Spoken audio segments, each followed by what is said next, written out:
Bonjour, Citoyen TV, la chaîne de l'Afrique digne et de sa diaspora, vous présente les brèves. Au sommaire, Diaspora, Côte-Rouge, intervention de Willy Bla, visite d'Obama en Afrique, analyse de Luc Michel, Burkina Faso, Syrie, France et pour finir, Ukraine. Tout de suite, intervention de Willy Bla. Ils ont pensé qu'ils pouvaient nous convaincre. Ils ont pensé qu'ils pouvaient nous corrompre. Ils ont pensé qu'ils pouvaient nous décourager. Mais ils n'ont pas réussi. Et ils ne réussiront pas. Quand on sera un, on marchera. Deux, on marchera. Trois, on marchera. Cinq, on marchera. Et on marchera tous les jours. Tant que le président Laurent Gbagbo n'est pas libéré. Et quand le président Laurent Gbagbo sera libéré, chers amis, on continuera de marcher. Mais on marchera cette fois-ci pour une autre étape de l'histoire que nous voulons écrire ensemble. Nous marcherons encore pour transformer cette Côte d'Ivoire qui a été transfigurée par tant de haine, par tant de violence. Nous marcherons aussi pour aller prêcher le bon vivre ensemble. Nous irons dans les hameaux les plus reculés pour dire aux Burkinabés que ce n'est pas contre lui que nous marchions. Nous irons en Côte d'Ivoire pour dire aux nordistes qu'il ne doit pas avoir de problème avec les sudistes. Nous dirons qu'il n'y aura pas, qu'il n'y a pas eu et qu'il ne doit pas avoir de guerre de religion comme on a voulu bien nous le faire croire. Nous ferons ce travail comme le caméléon qui prend le même chemin pour redescendre. Après tant de haine véhiculée par Nicolas Sarkozy, par Alassane Ouattara, qui nous parlait de la Charte du Nord, qui nous disait qu'au nom de l'islam, il avait été banni de la politique ivoirienne. Nous irons pour déconstruire ce goudron de mensonges et nous prêcherons la paix, le mieux vivre ensemble. Mes chers amis, à une seule condition. Et cette condition, elle est non négociable. Cette condition a une seule condition. Elle est non négociable. Chers amis, cette condition, elle est non négociable. Chers amis, cette condition, c'est la libération du président Laurent Gbagbo. C'est la libération de Charles Blé Goudé. C'est la libération de Simone Gbagbo. C'est la libération de tous ces enfants qui croupissent dans la prison. Cette condition est non négociable. Voilà, chers amis, ce que je voulais vous dire. Tout de suite, analyse de Luc Michel au sujet de la visite d'Obama en Afrique. Bonjour à vous, Alain Michel. Une pensée, évidemment, comme chaque semaine, pour le grand absent, notre ami Bachir Mohamed Ladan, à qui je souhaite de tout mon cœur un prompt rétablissement. Un mot sur la visite d'Obama en Afrique cette semaine. J'ai à nouveau vu des Africains se livrer à des manifestations d'américanolatrie. Un couple a même osé appeler son bébé Air Force Number One du nom de l'avion d'Obama. Il faut quand même rappeler quelque chose, c'est que Barack Obama, il n'est ni blanc ni noir, il n'est même pas américain. C'est le représentant du lobby militaro-industriel. Il a été élu pour rafraîchir la mauvaise image de l'impérialisme américain après la double présidence de George Bush II. Et rappelons quand même trois noms qui symbolisent ce qu'est vraiment Barack Obama. Son conseiller financier, George Soros, son conseiller géopolitique, Zbigniew Brzezinski, l'homme du grand échiquier, sa conseillère en matière de politique internationale, Condoleezza Rice. Nous sommes au cœur de l'impérialisme américain des 20 dernières années, de la déstabilisation de dizaines et de dizaines d'États, que ceux qui croient qu'il y a un bon président américain, comme ceux qui croient qu'il y a de bons États-Unis, ceux-là se trompent, et on se rappellera du livre célèbre, malheureusement, il y a encore beaucoup trop de gens en Afrique qui regrettent de ne plus être des esclaves de maison. Tout de suite, les titres de l'actualité au Burkina Faso. Le Tchad et le Burkina Faso se donnent la main pour faire face aux grandes menaces de l'heure. Michel Kafando vient d'effectuer une visite d'amitié et de travail à N'Djamena avec son homologue Idriss Déby Itno. Il a été question de coopération sécuritaire dans un contexte marqué par le terrorisme. Et puis les organisations de la société civile du Burkina Faso haussent le ton à 5 mois de la 21e conférence des partis sur le climat à Paris. Elles exigent le strict respect du principe du pollueur-payeur et souhaitent que des mécanismes de soutien conséquents soient définis en faveur des pays africains qui subissent de plein fouet les conséquences d'un réchauffement planétaire dont ils ne sont pas responsables. Et puis dans ce journal, on découvre un marché atypique dédié à la vente de chiens. Cela se passe à Guelwongo dans le Naouri et comme vous allez le voir, c'est un marché où l'animal se négocie à prix d'or en fonction de son poids, de son âge ou de son pelage. Tout de suite les titres de l'actualité en Syrie. Le président Al-Assad promulgue un décret accordant une amnistie générale pour les crimes de désertion interne ou externe et les crimes de la loi du service militaire.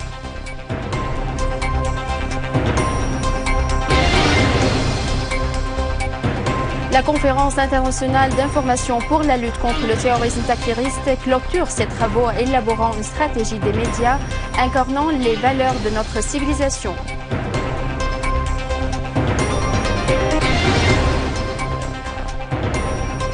Neuf forces d'armée ciblent des caches des terroristes dans plusieurs régions, éliminant des dizaines d'entre eux.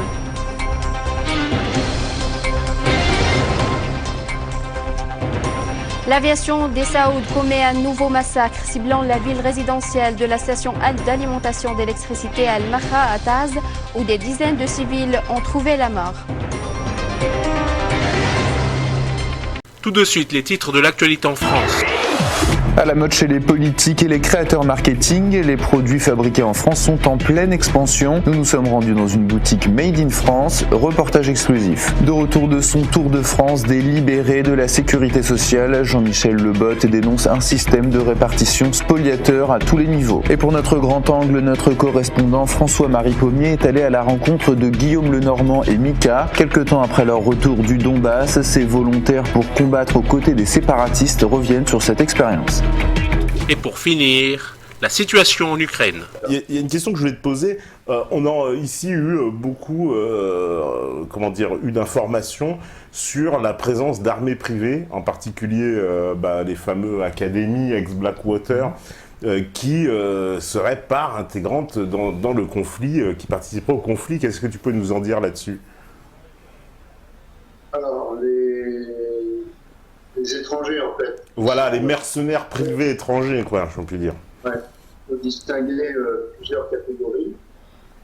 Dans un premier temps, on a des conseillers politiques, militaires, qui sont du côté de Kiev. Donc là, ce sont des gens qui appartiennent aux forces de sécurité américaines et qui font partie, je dirais, du package diplomatique de soutien au gouvernement de Kiev.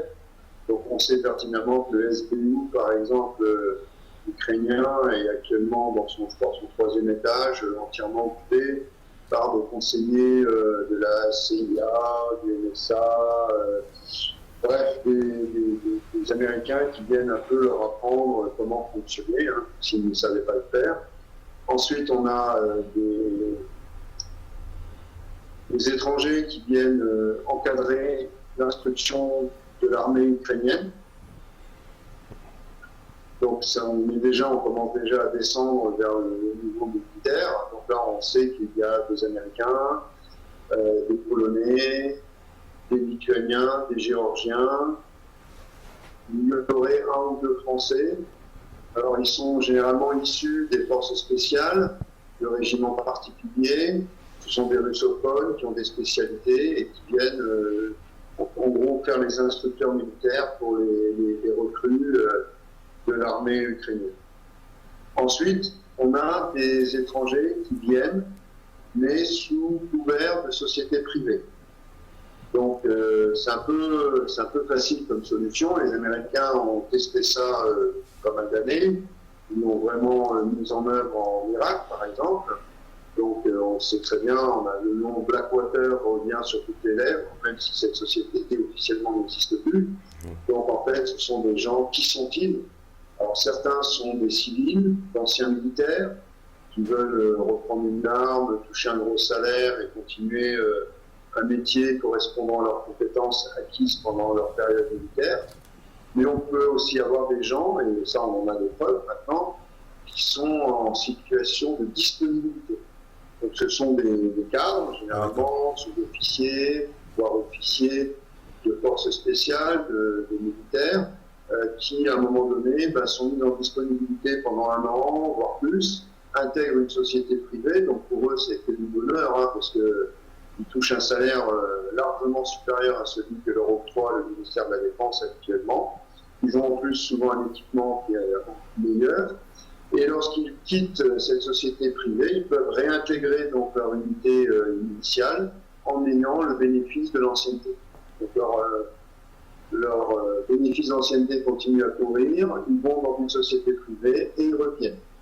Sachant que ces sociétés privées comme Académie, par exemple, sont dirigées par d'anciens cadres de la CIA, donc on sait très bien quel nom de privé que le nom finalement est le statut, et qu'elle reste sous contrôle du gouvernement et des services américains en fait.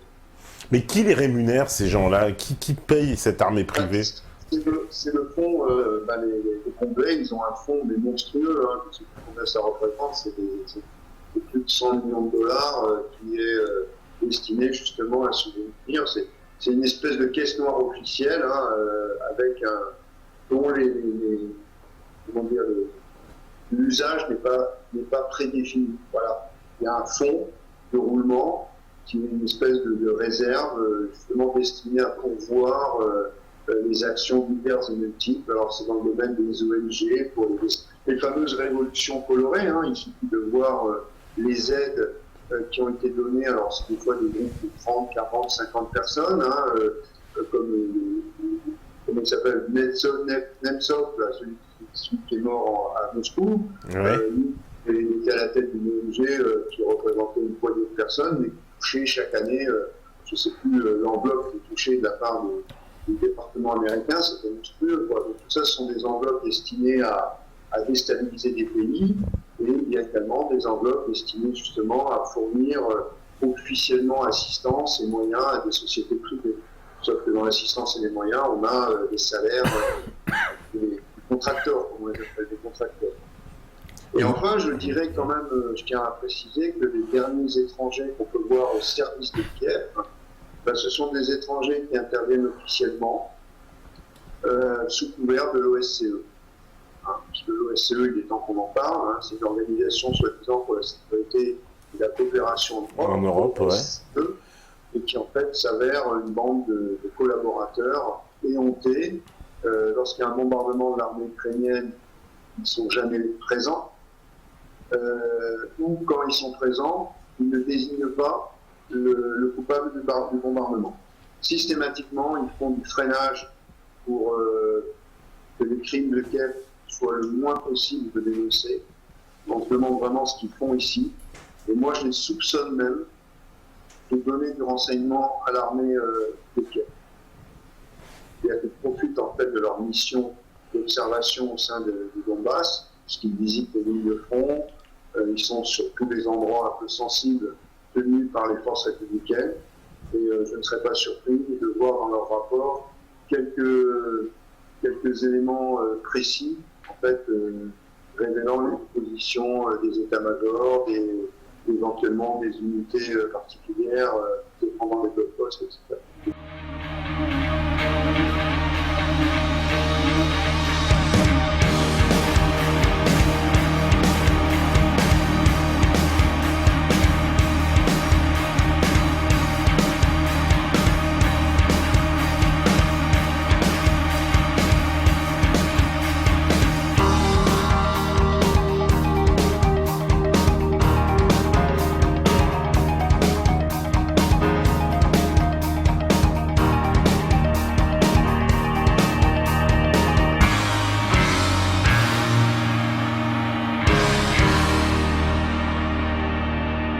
Citoyen TV, la chaîne de l'Afrique digne et de sa diaspora, vous a présenté Les Brèves.